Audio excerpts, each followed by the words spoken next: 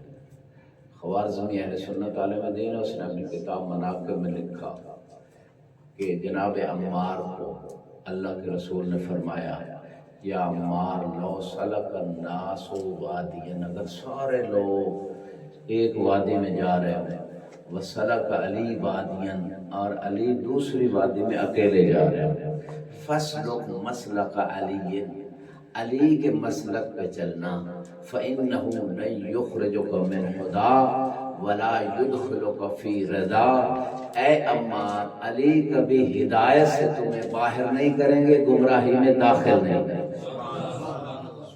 اس کا مطلب ہے ایک مسلک تھا رسول کے زمانے میں، وہ کس کا مسلک تھا؟ علی کا مسلک۔ اور یہ بھی سنی شیعہ کتابوں میں، یا علی انت و شیعتوں کا، اے علی آپ اور آپ کے شیعہ ہی کا کیا معنی ہے؟ فقط۔ شیعہ کا کیا معنی ہے؟ پیروکار۔ جس راستے پہ علی چاہتے ہیں اس راستے پہ جو چلے گا وہی کامیاب ہونے والا ہے۔ درود پڑھے بار محمد و آل محمد۔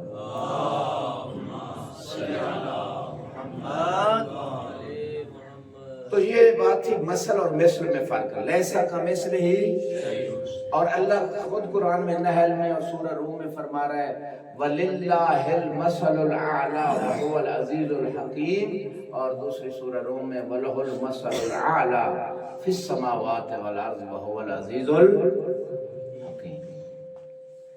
اس کا مطلب ہے اللہ خود کہہ رہے میری مثل نہیں ہے لیکن میرا مثل ہے، اور اسی بات کی وضاحت مثل سے مراد صفات میں مشابہ، یعنی جو میری اس میں عبارہ اخرى مظہر صفات خدا۔ ایک عالم دین نے بڑی اچھی بات کی، علی قرآنی مشہور ہے اس دور کے متکلم، اس دور کے معروف علماء میں سے، کافی کتابیں انہوں نے کی۔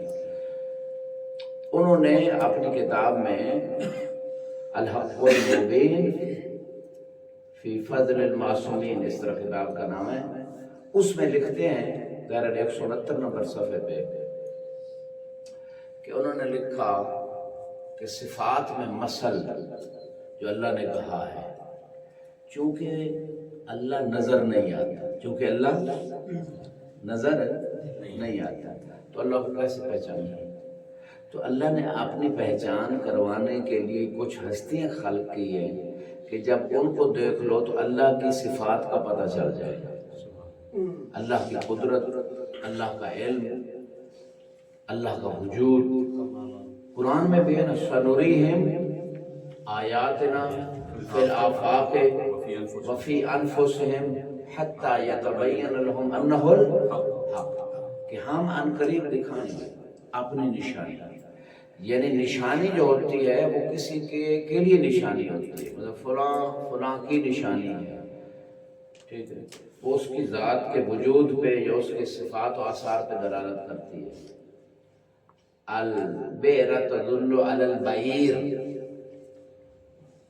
یا اور مثالیں ہیں، یعنی بعیر جو اونٹ ہے اس کے جو قدم ہیں وہ اس کے آثار ہیں، نشانی ہے کہ جہاں سے اونٹ گزر کے گئے اونٹ کے وجود پہ۔ تو یہ مخلوق خدا کے وجود پہ، خدا کی قدرت پہ، خدا کے علم پہ دلالت کرتی ہے۔ ہر مخلوق آیت اللہ ہے، ہر مخلوق، قرآن کہہ رہے ہیں سنوریم آیاتنا، اپنی نشانیاں فی الآفاق، اس کائنات میں، وفی انفسہم، ان کی ذات میں اپنی نشانیاں دکھائیں گے۔ تو ہر مخلوق لغتاً آیت اللہ ہے۔ کچھ لوگ کہتے ہیں جی آیت اللہ غیر معصوم کو کیوں کہہ رہے ہو؟ بھائی قرآن میں خود اللہ ہر مخلوق خدا کے علم پہ دلالت کر رہی نشانی ہے، خدا کی قدرت کی نشانی ہے، خدا کے وجود کی نشانی ہے، خدا کے خالق ہونے پہ نشانی و علامت ہے، واضح ہے۔ تو یہ آیت اللہ کہنا لغتاً ہر مخلوق کو آپ کہہ سکتے ہیں، کوئی چھوٹی آیت ہے کوئی بڑی آیت ہے۔ البتہ مولا علی کہتے ہیں انا آیت اللہ الکبریٰ، اللہ کی سب سے بڑی آیت میں علی ہے، میں نے۔